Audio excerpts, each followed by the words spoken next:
Welcome. I'm Diane Zapersky-Qualley, the co-founder of Beacon, the Bladder Cancer Advocacy Network. And I'm looking forward to an engaging conversation with our guests who will be discussing promising advancements in bladder cancer research and answering questions submitted by many of you. And please stay with us until the end as we wrap up Bladder Cancer Awareness Month by announcing the winner of the 2022 Beacon of Hope Award. My late husband, John Qualley, and I started Beacon in 2005 because we were frustrated by the lack of attention given to bladder cancer and the void that existed in research efforts to find new and better treatments. Advancing bladder cancer research is one of the cornerstones of Beacon's mission. The changes we have seen over the past 17 years are nothing short of remarkable. Today, there are major institutions around the country that have centers dedicated to bladder cancer. There is increased funding from the National Cancer Institute, as well as the Department of Defense.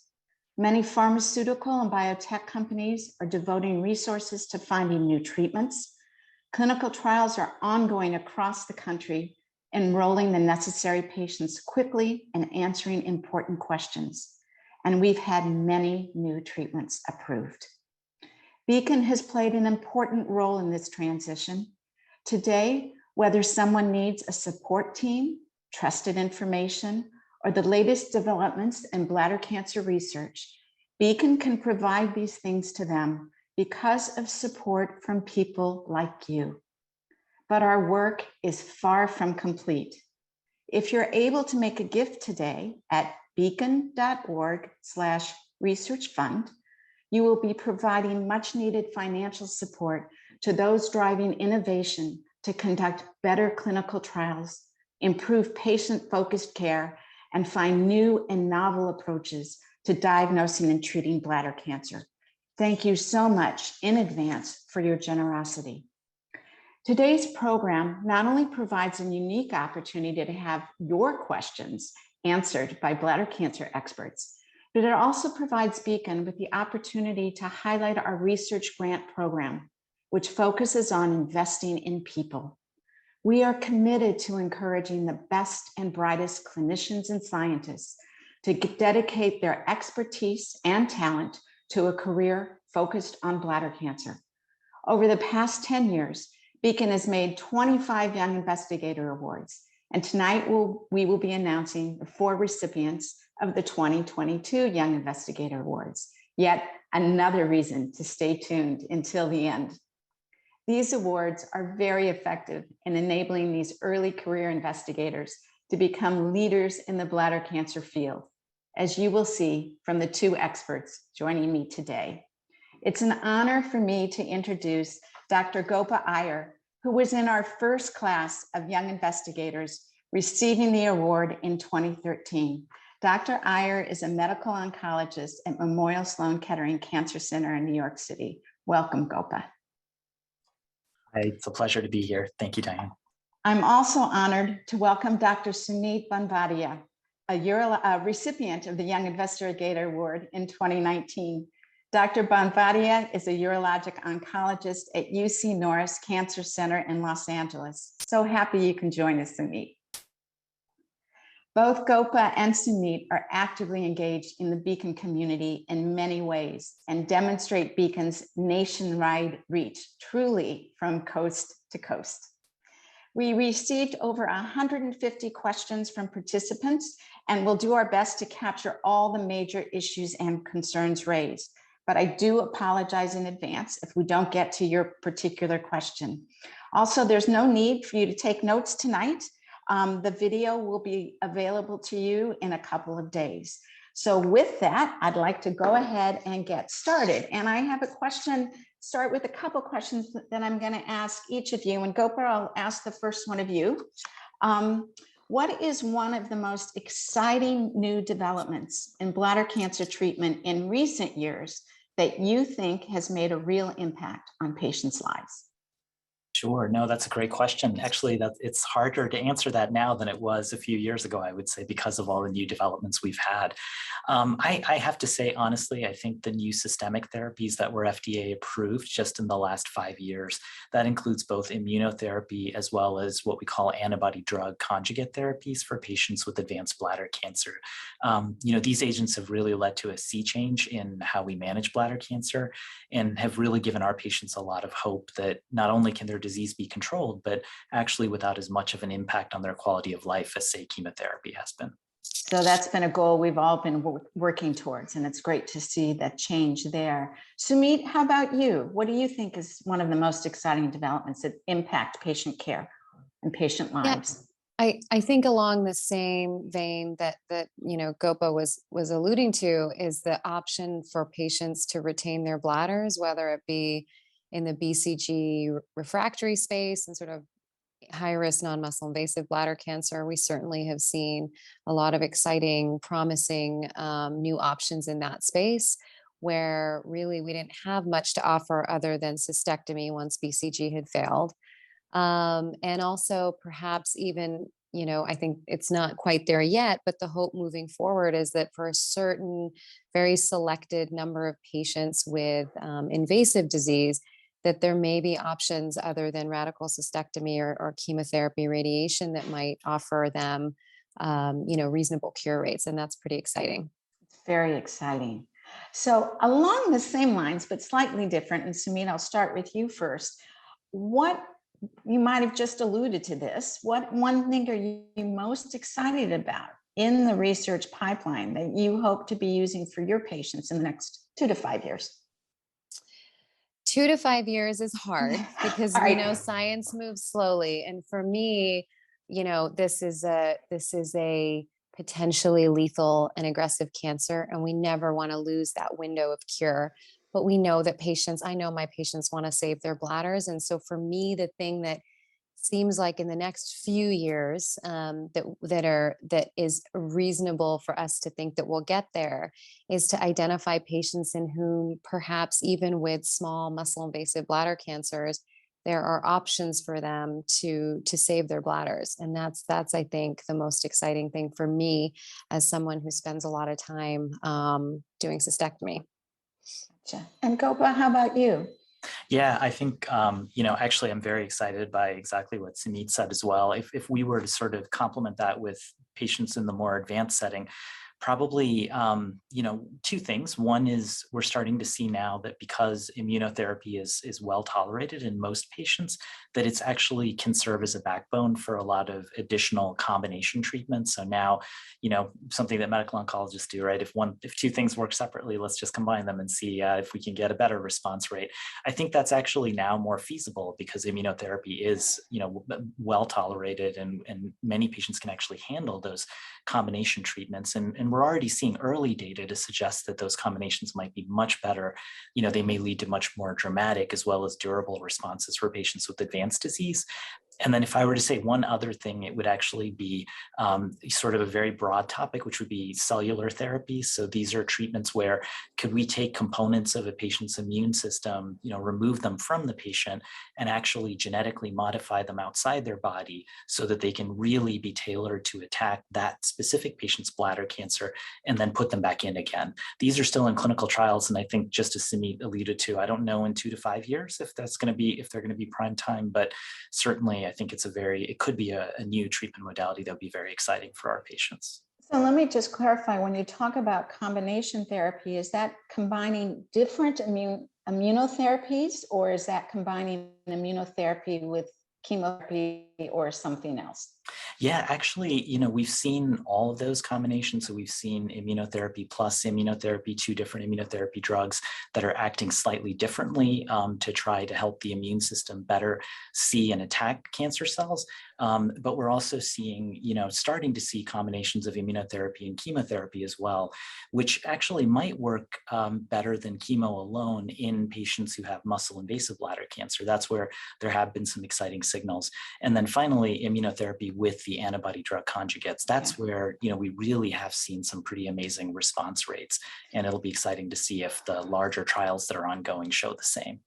And with that, And Diane, yes, sorry, if I can yes, just please add do. one thing to that. I mean, the thing that is so exciting about what GOPA is talking about is that we know that a lot of our patients were just not going to ever get the optimal chemotherapy, whether it be before cystectomy or whether it be afterwards, that there are side effects of those chemotherapies that just make them not available to a lot of our patients. So this is like a whole new avenue of treatments available to a lot of patients. It's very exciting. And Gopa, for the cellular therapy that you were describing, is that approved in any other type of cancer? Is it, I mean, it's being explored in bladder cancer. Is it being explored in other solid tumors as well? It is, I would say probably melanoma is one of the, ones where it's perhaps been tested the most.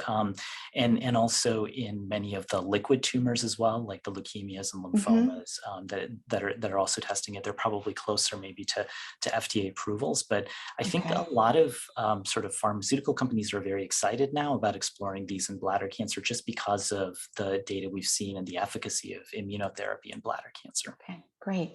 Great. So now we'll get to some of the questions from our participants tonight. We know that bladder cancer is not a single disease, and it covers non-invasive papillary bladder tumors that don't invade the bladder wall, as well as advanced metastatic disease that involves the cancer spreading from the bladder to other parts of the body.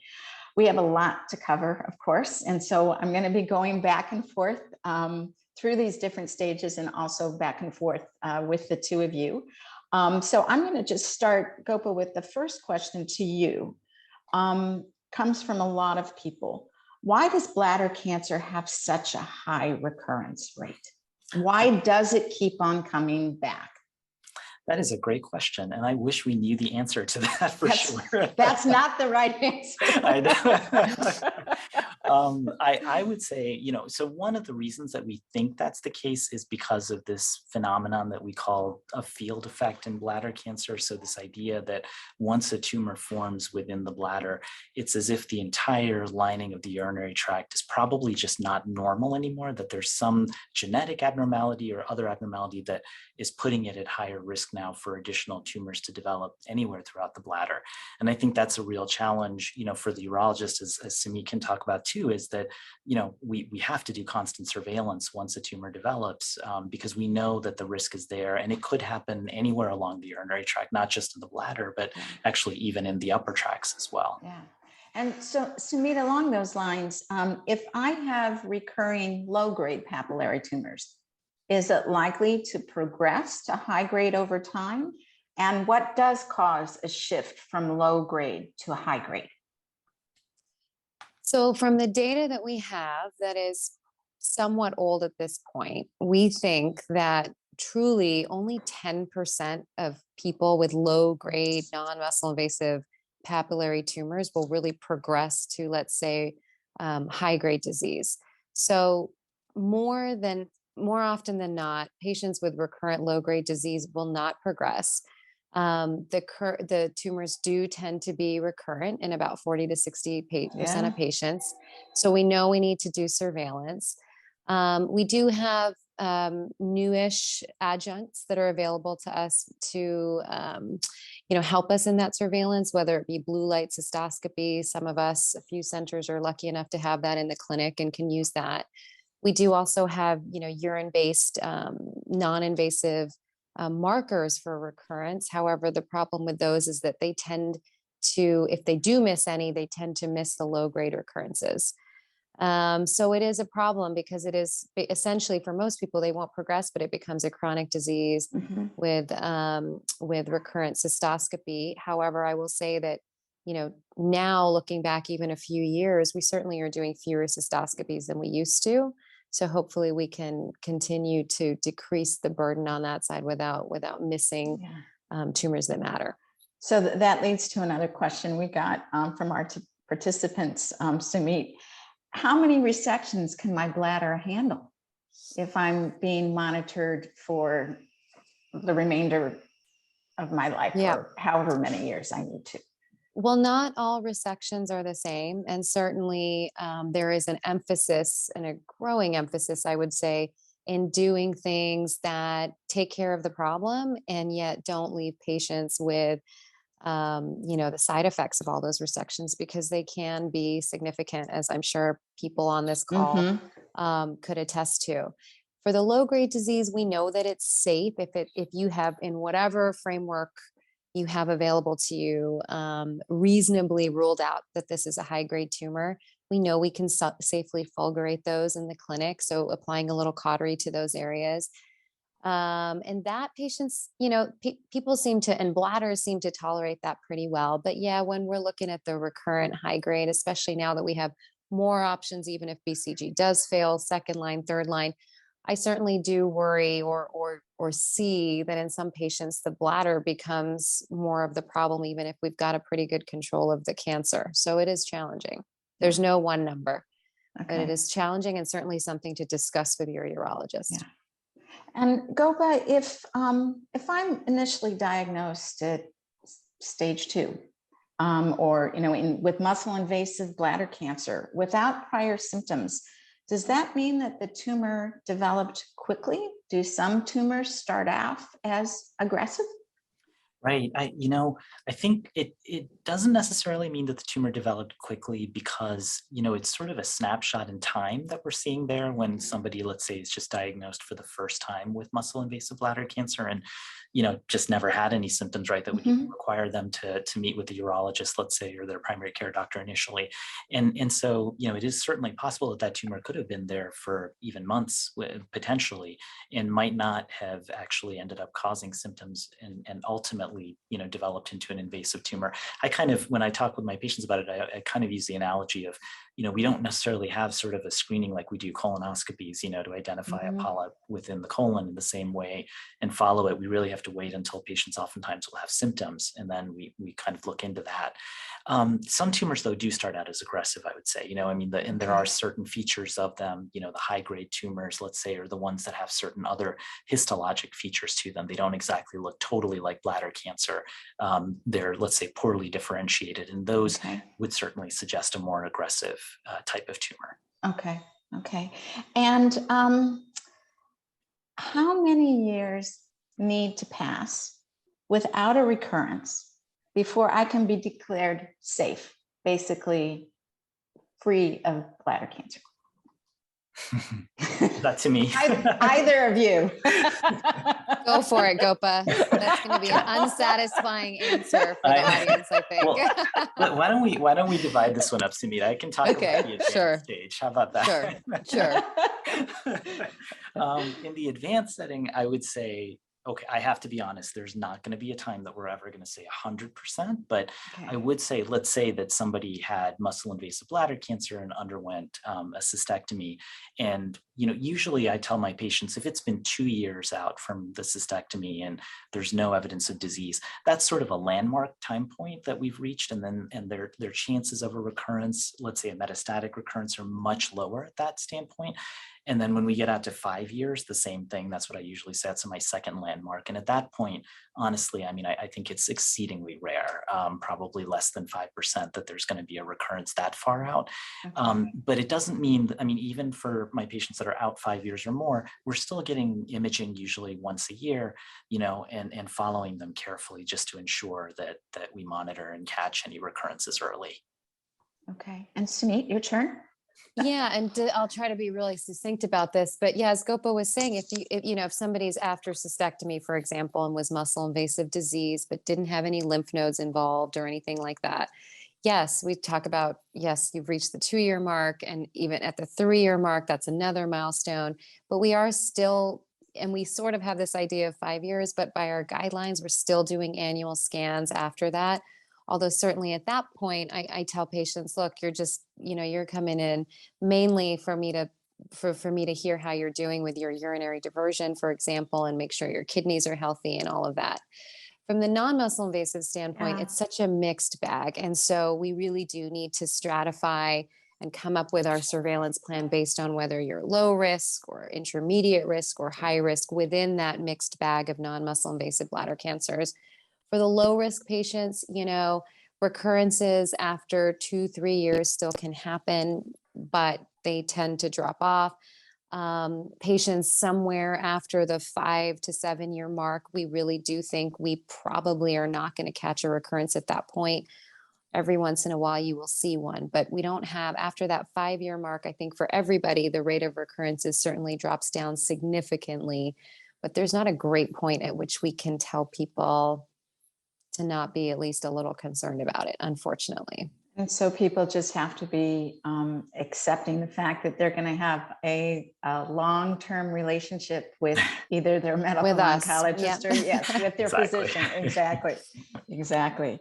Okay, well, let's move on to non-muscle invasive bladder cancer. And for a high grade, we know the standard of care has been BCG. And Sumit, you've already referred to this. As we all know, we've had issues with supply for way too many years now. And so we've had a lot of questions about that, as well as questions about alternative treatments. But the first questions, we got a lot of questions relating to the side effects of BCG, including cystitis, bladder wall thickening, and incontinence. Is there anything that can be done to help alleviate these side effects? That is a tough question, Diane. Because in my experience, it's very variable how patients will respond, especially from a side effect perspective. In terms of responding to BCG from the cancer perspective, we know that it works very well. However, half of our patients who get BCG will at some point, BCG will fail them, as you say. Right. We know Yeah. the patient doesn't fail BCG, but BCG fails to work on the cancer. So on the other hand, there's patients who, I sort of take it symptomatically as we go along. Some patients really have no side effects or minimal side effects. We certainly do a lot of counseling and check in on patients if they haven't received BCG before, after that first induction course, for example, and see how they're doing. There are things like anticholinergic medications or other such medications that can help some, but it's not a one size fits all, unfortunately. Yeah. And during this shortage, for many people, the recommended maintenance period has been shortened, maybe from 3 years to 1 year. Have you seen any increase in recurrence or any impact of that change? From the data we have, it seems that 1 year of maintenance is safe and effective in people in whom BCG works. And so that's why we've had to sort of balance the limited data we have with the realities that we just don't have enough BCG available to us. And so I can feel personally pretty comfortable saying we're going to do a year of maintenance. And I feel that certainly gives the bulk of whatever benefit there is to maintenance therapy. I think I've forgotten the second part of your question, Diane. Whether or not there's been any increase in recurrences with the reduced maintenance schedule. Anecdotally, I have personally not seen that yet. But in a few years' time, when we look back, it's possible that we may see that. It's possible that we may see that. Yeah. As opposed to a few years ago when we didn't have the shortage. However, we do have some pretty good second and third line options for patients in whom the cancer comes back on BCG maintenance, for example, those BCG unresponsive patients. So I think those two things somewhat balance each other out. And that leads to another question. One of the alternatives has been gemcitabine. I'll say gemdosi because I can't say. I can do the gemcitabine, docetaxel. Did I do that right? Docetaxel. What is the approved protocol for that? Yeah, so gemcitabine, docetaxel. So that's two different chemotherapy agents that we put in the bladder, and it very much mimics the way that we give BCG. So BCG, we give it once a week for 6 weeks. That's an induction course. And then we have this pretty scripted out maintenance course for patients who need maintenance. Gemcitabine docetaxel is similar in that a Foley catheter is put in the clinic. And then each agent is instilled separately, held for an hour or so. drained, and then the second agent is added. So it certainly adds time and burden, treatment burden from that perspective. But typically we'll do that for 6 weeks. And then similar to patients who get BCG induction, we will do a cystoscopy within a few weeks of that in the clinic to assess for response. And then some patients will go on to maintenance. Maintenance in that setting is more like once a month. Okay. But it does have some familiarity for both the urologists administering it as well as patients who are getting BCG. Got it. So speaking of alternatives to BCG, GOPA, when is it appropriate to use immunotherapy for non-muscle invasive bladder cancer? Right. Yeah. So that's been an exciting development because the FDA approved pembrolizumab for patients who have BCG unresponsive disease, and it needs to be sort of high risk superficial bladder cancer. Now that's the definition of that has been very specific. The FDA has very specific guidelines on how they define BCG unresponsive disease in patients, who have, let's say, had induction BCG as well as a certain number of doses of maintenance BCG and have still developed recurrent disease. In most of those patients, cystectomy is usually the standard of care because we know that it's curative, and certainly, there's a high chance of cure in patients who have non-muscle invasive disease. But in those folks who can't undergo cystectomy, or let's say choose not to undergo it at that time, pembrolizumab is approved. The response rates look like long-term, similar to actually the response rates that we see in the advanced setting. So it's about 20% of folks that are able to maintain their bladders, out a year or 2 years, even out, it looks like now, based on some of the preliminary data. But, you have to remember that anytime you do that, it requires very close cystoscopic surveillance to ensure that we're not seeing recurrence of high-risk disease again, because really at that point, we should move towards cystectomy if it's at all possible. And also, we need to do imaging as well of those patients to ensure that they don't develop metastatic disease while they're on pembrolizumab. Okay. Well, that gives us a good segue to our next set of questions looking at muscle invasive disease.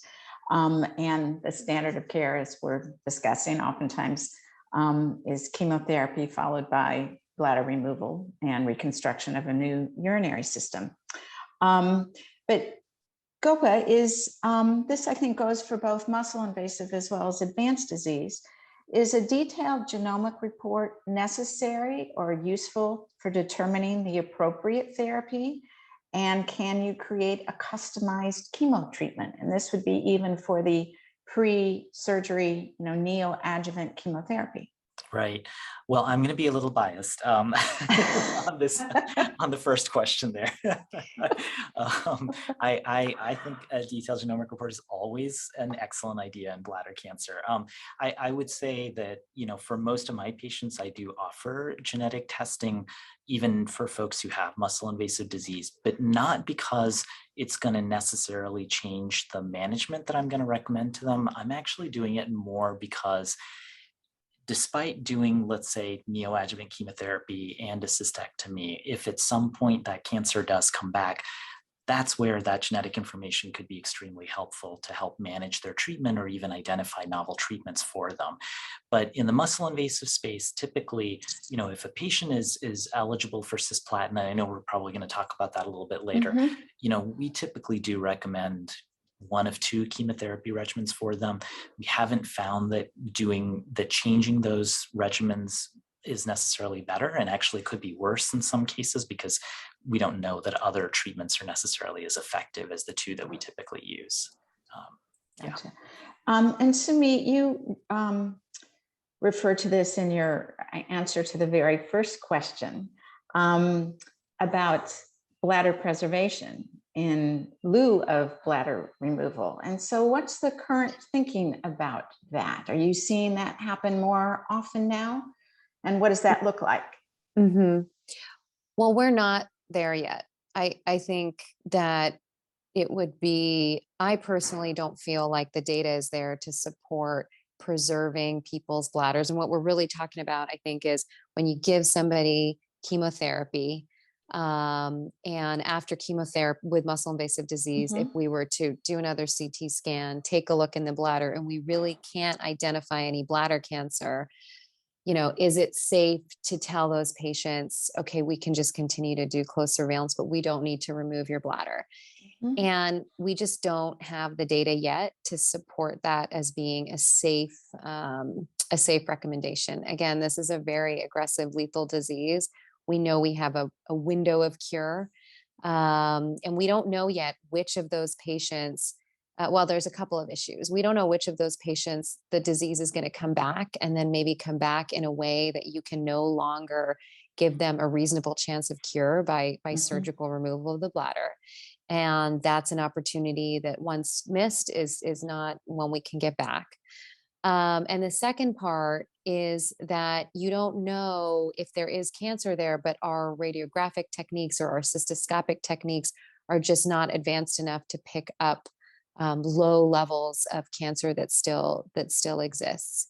And so while I think that and what I was alluding to initially is that Mhm. is sort of a goal and a hope for the future. But we need better, for example, biomarkers of who's going to respond to chemotherapy, who's going to respond to chemotherapy with radiation, for example. GOPA's been doing some great work on that, but we're not quite there yet. And because of that, I would not recommend that at this point. But there are some studies being done at some institutions on this, right? On doing the chemotherapy and then kind of watchful waiting before Yeah. bladder removal. Yeah. So in the context of these clinical trials, that's different. But as a Okay. standard of care, we're not there yet. And in those protocols, patients are that surveillance is necessarily more intense than what we're doing in a general, plan for cystectomy after Mhm. chemotherapy situation. So absolutely, those ongoing trials are our chance and our opportunity to get to a point where we can recommend that for patients. But at this point, it's not standard of care yet. Yeah. And I know it's one of the high priorities for bladder cancer patients. Whatever we can do to help people maintain their biological bladders is going to improve quality of life. But with regard to bladder removal, Sumit, I think we'll start with you on this. Why don't we hear anything about bladder transplants or artificial bladders? That is a good question. We have certainly been, at least from this side, we have been hearing about it and the sort of potential for it and the promise for it for a long time. There certainly have been people who've been working hard trying to figure out if those are viable options, but nothing has panned out quite yet, unfortunately. So we're Okay. still at the point where we're using intestine to substitute for a new urinary tract. Is there any research on creating a new bladder pouch from materials other than the small bowel tissue? There have been, and I'm sure there continue to be, investigators looking at creating some type of artificial matrix or scaffolding upon which you could sort of grow a bladder.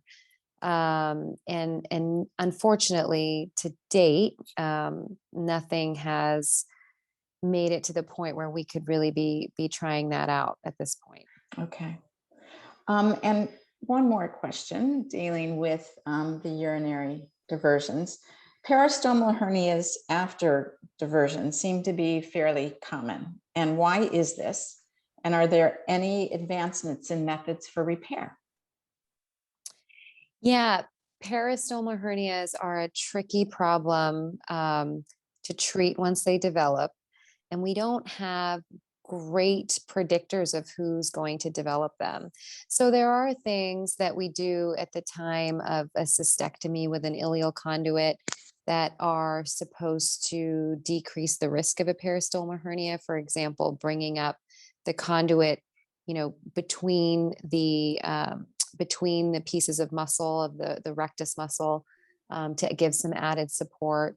Every surgeon has their own small techniques that they use to minimize that risk. Unfortunately, they can still develop. We did a trial at USC that is just finished and we don't know the data from it yet. Randomizing patients to either have us place a mesh at the time of surgery or not place a mesh to see if that changes, 1, 2, 3 years down the line, if that changes the rate of peristomal hernias. We don't know what the data from that is yet. Certainly once they develop, the options range from, if patients aren't having symptoms, to not intervene, all the way to doing reoperations and placing some type of mesh in the area at that time. This was an interesting question. Does having a urinary diversion shorten my expected lifespan? These are tough questions. We have people want answers. I'm glad you're here to answer this. Gopa, your time's going to come. Your chance will come in a minute. So there's two parts to that question. We're doing these urinary diversions in the setting of treating a cancer, which we've talked about. Mm-hmm. Unfortunately, even in the sort of best case scenario, if you've got muscle invasive disease, has a pretty significant recurrence rate at 5 years, 10 years. So certainly that cancer part of it may change one's lifespan. The diversion itself can lead to, can be associated with some kidney damage. And that's why most patients will have, even once we're past the point of worrying predominantly about the cancer recurrence, should either be seeing their urologist or their primary care doctor fairly regularly to make sure that urinary diversion, that everything is intact and that the kidneys look healthy. There is a risk of urinary tract infections, especially around the time of surgery, and things can happen that may land patients in the hospital, even in some less common situations. And certainly all those things can add up to decreasing one's lifespan, but it's a complicated answer. So we worry about the cancer component of it, and the urinary diversion doesn't really have much of a role. But we do worry about the upper tracts and things like infections. Okay. That could shorten one's lifespan. And can a neobladder be reversed? A neobladder can certainly be converted into, for example, an ileoconduit. Yep. Mm-hmm. It can even be changed into in some situations, into a continent catheterizable diversion. Yes. Like an Indiana pouch. Yes, like an Indiana pouch. And do people ask for that very often, or is that something, if somebody's having issues with their neobladder, that you think as a physician it would be better if it was converted? It happens rarely in our practice, not just myself, but my partners as well. And we do a fair amount of neobladders. It's pretty rare. Part of that comes from extensive discussion and counseling that usually goes beyond more than just one's consultation about the diversion type that patients want. So I find that if patients really know, unfortunately, there's no free lunch with any type of diversion. Each has their pros and cons. And so for the patients who really get thorough counseling preoperatively about what a neobladder entails, I have found that that most are fairly satisfied, and that, yes, every once in a while somebody does get converted to a conduit, but it's not very common. Okay. So Gopa, your turn. We're going to move on to advanced disease. So you also made reference to this just a few minutes ago. So cisplatin is one of the standards of care for metastatic bladder cancer. What makes a patient cisplatin or platinum ineligible? That's a great question. The cisplatin ineligible is a little bit easier to answer than the platinum ineligible, is what I would say. Yeah. The patients who are, let's say, not going to be the greatest candidates for cisplatin chemotherapy, we have certain guidelines that we do follow based upon their kidney function, based upon whether or not they have other medical problems like bad, neuropathy, numbness or tingling in the hands or the feet, usually related to diabetes. Whether they have significant hearing issues, that's another thing, because cisplatin, we know, can cause toxicities like hearing problems, ringing in the ears, neuropathy as well. And then also their overall, what we call performance status, which is actually a very subjective way of looking at things. And yet that's actually what many of us usually, hang our hats on at the end of the day, which is just a clinical gestalt of, how active is that person? Are they going to work every day? Are they able to climb a flight of stairs without problems? Could they go buy bag, groceries on their own, or do they need assistance with a lot of their daily activities? And so all of those factors come into play to decide if somebody might do all right with cisplatin versus may have significant toxicities and might benefit instead from a carboplatin-based chemotherapy.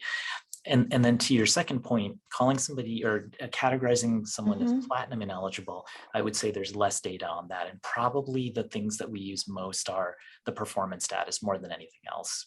How sick is that patient in terms of making that decision? Yeah. So in patients who can't get cisplatin, can most of them get carboplatin?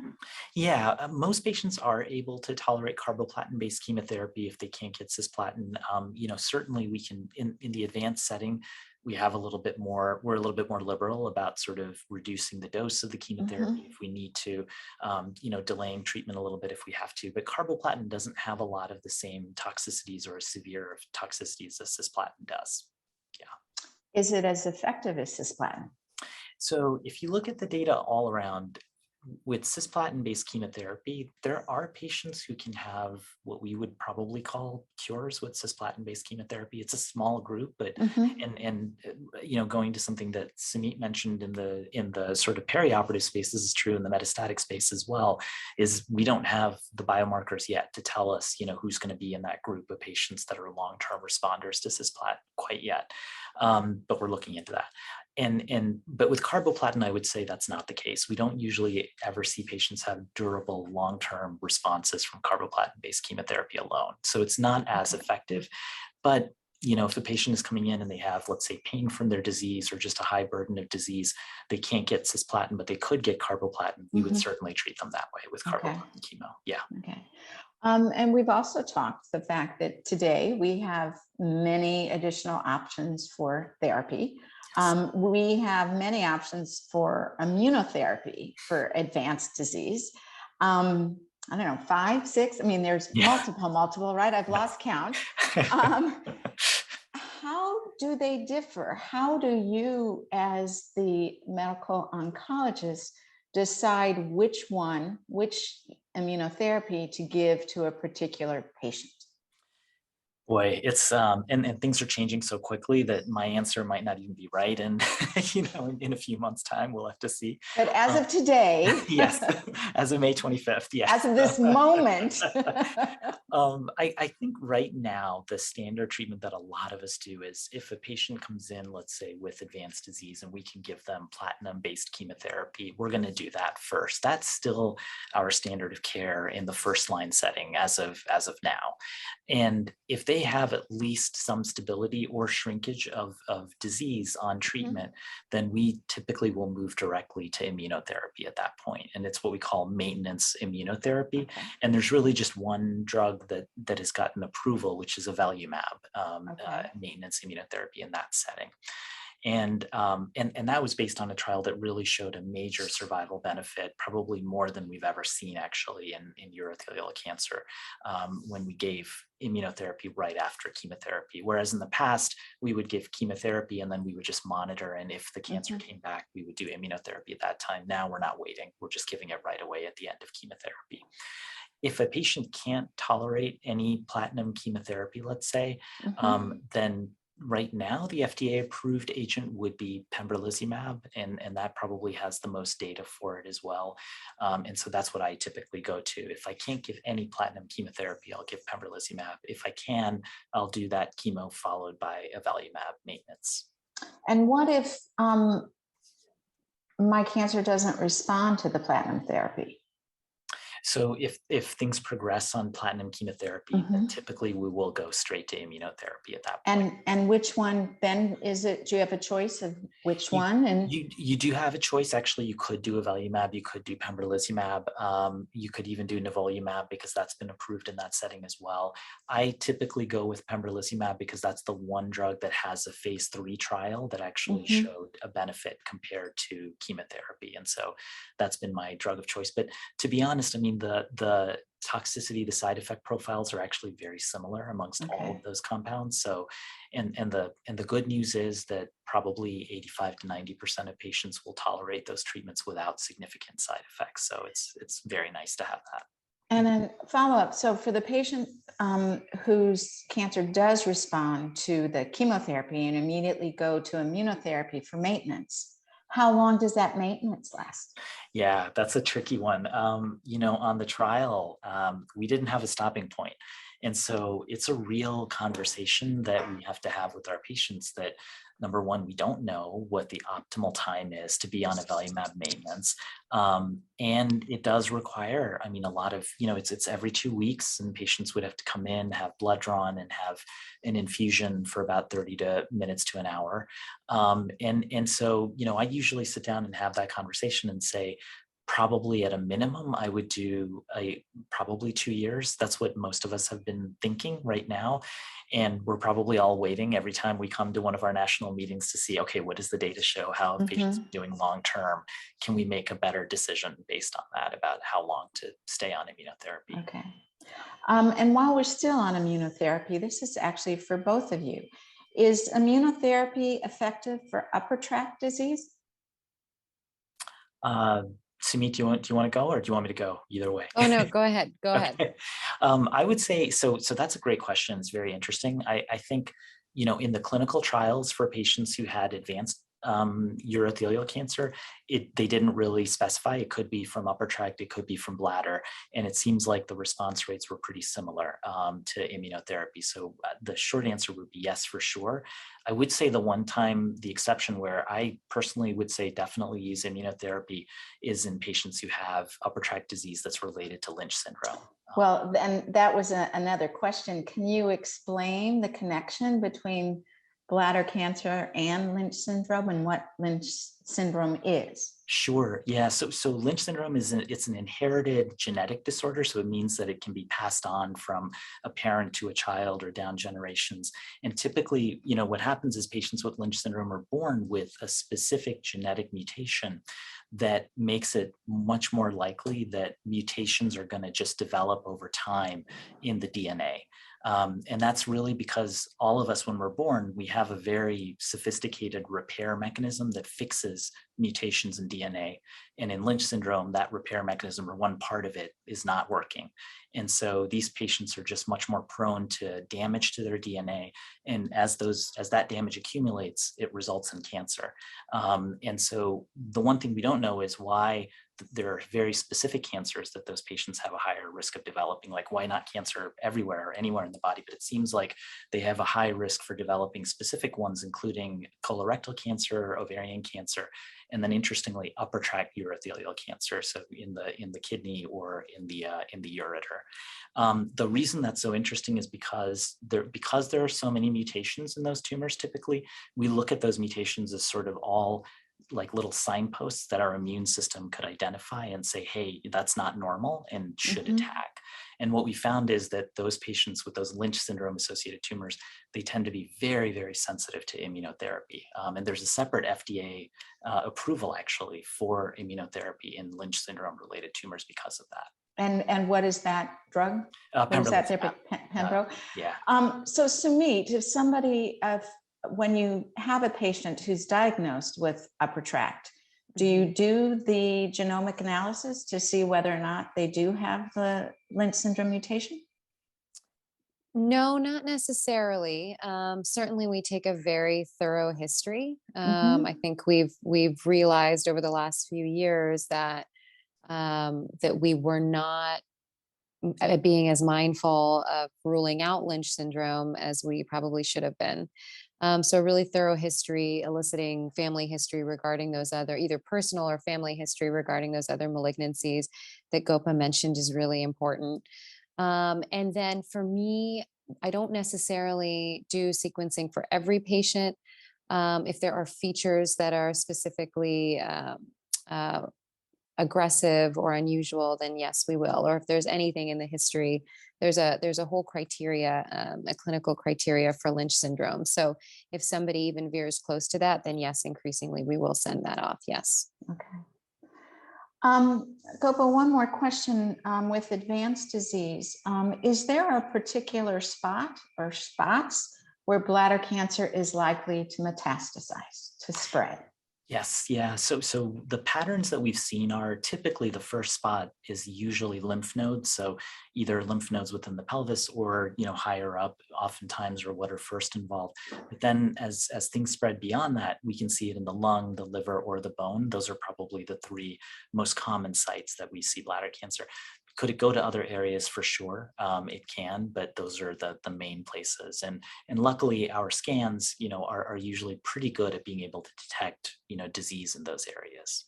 And is it, I'm not quite sure how to follow up on that question, is the place to which it goes, is it worse in one place than the other? If it spreads to the liver, is that worse than if it has spread to my bones? Or Yeah, vice versa? that's a fantastic question. What we've seen over and over again is that disease that is just in the lymph nodes and not in the other areas that we mentioned, like the lung, the liver, or the bone, that actually oftentimes tends to be a better prognosis. And disease that does go to some of those more critical organs, like the liver or the lung or the bone, tends to be a more aggressive and worse prognosis. Yeah. Okay. Okay. And for either of you, is there any new research being done on what we call the sort of subcategories of bladder cancer, squamous cell or adenocarcinoma or micropapillary disease? I Go think ahead, Gopa. sure. Go ahead. Yeah. Yep. Just to start, there is research that's being done, especially in folks that have sort of more advanced disease from, let's say, these non-urothelial histologies like squamous cell or adeno, because we don't, in the advanced setting, we really don't have a standard of care, right now for how to manage those. We don't know what the best chemotherapy regimen, let's say, is for those. I would just quickly mention that Andrea Apollo, at the National Cancer Institute, is actually running a trial. It's called the ICONIC trial, that's combining immunotherapy with a pill, actually, that targeted type of treatment. We don't have, and it's in patients who have these rare non-urothelial histology tumors. We don't have the results yet, but it could certainly prove to be effective. We'll have to wait and see. And there's also trials of immunotherapy in these types of bladder cancer that have shown some promising activity in small numbers of patients, and we're sort of waiting on the final results from these trials. And then Sumit, I would ask you to, if you would agree or what you think about this, but in patients who have these types of non-urothelial histology tumors, but they're confined to the bladder, I usually recommend not doing any sort of preoperative chemo, but if it's surgically resectable, just going to cystectomy, because we don't have a standard of care, chemotherapy for those patients. Right. I think for us, we take it on a case by case basis because these variants act so differently. Part of it, I think, is recognizing that even in the past 10 years, clinically, these variants are getting much more focused. They're being much more picked up and looked for by the pathology community. And so how does one apply that to data from before that time period, to know what really works in these patients or not? There's certainly some terrible actors like plasmacytoid, and some other variants that I don't think we do know what the optimal therapy is. Honestly, we could go for cystectomy because we don't know if what the ideal systemic agent is, but we don't know that surgery, how much benefit surgery can offer either. We certainly know that our CT scans in those cases tend not to pick up nodal mets or pick up disease outside of the bladder. And so sometimes we do things like PET scans and things and find out that, patients have more advanced disease than we think. So it's really case by case. But to speak to that ICONIC trial, I think that highlights the fact that there's more awareness of these variants. Patients with variants used to be immediately ineligible for clinical trials, right? And so that's part of the reason why we maybe don't have those answers for them. And so it's somewhat heartening that the protocols are now being written to allow for that, or entire clinical trials. So hopefully we have some better answers moving forward. So one final question, and this is for you, Sumit, because I know this is part of your area of research. In fact, what you did your Young Investigator Award related to this. Do you see any solutions down the road for helping patients cover the high cost of bladder cancer treatments? Well, I could talk all day about that, Diane. You have a minute.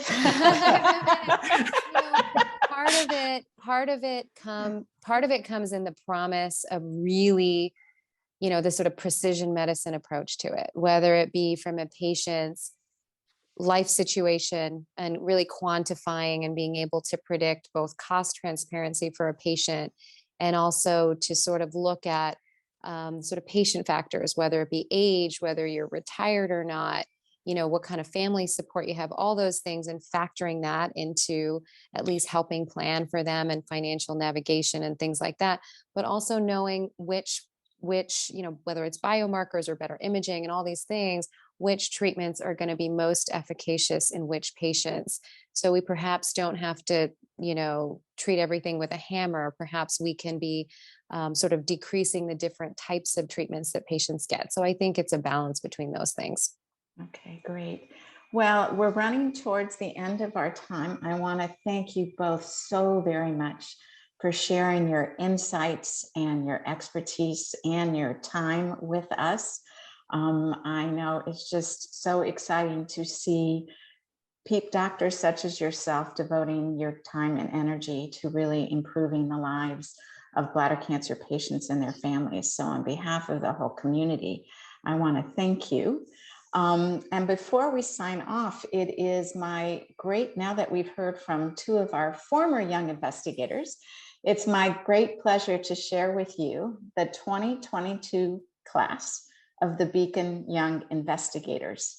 And I think we have photos to share here. I'm waiting for the screen to come up, the slides, and if not, I'll just go ahead and start. The recipient of our Patient-Centered Clinical Research Young Investigator Award is Dr. Ava Sadian from the Moores Cancer Center. Here we go, at UC San Diego. There we go, there's Dr. Sadian. The recipients of our 3 other Young Investigator Awards is Dr. Rai Bakala from Dana-Farber Cancer Institute, Dr. Laura Bucavina from Fox Chase Cancer Center, and Dr. Wei-Zi Liu from Weill Medical College of Cornell University. Congratulations to all of you.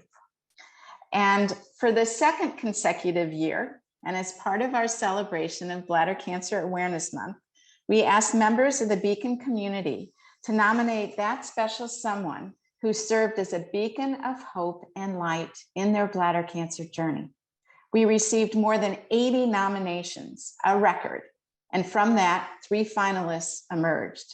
The 2022 Beacon of Hope finalists are Karen Godfrey, a bladder cancer survivor and patient advocate, Dr. James McKiernan, the urologist in chief at New York Presbyterian Columbia Hospital, and Bill Russell, also a bladder cancer survivor and patient advocate.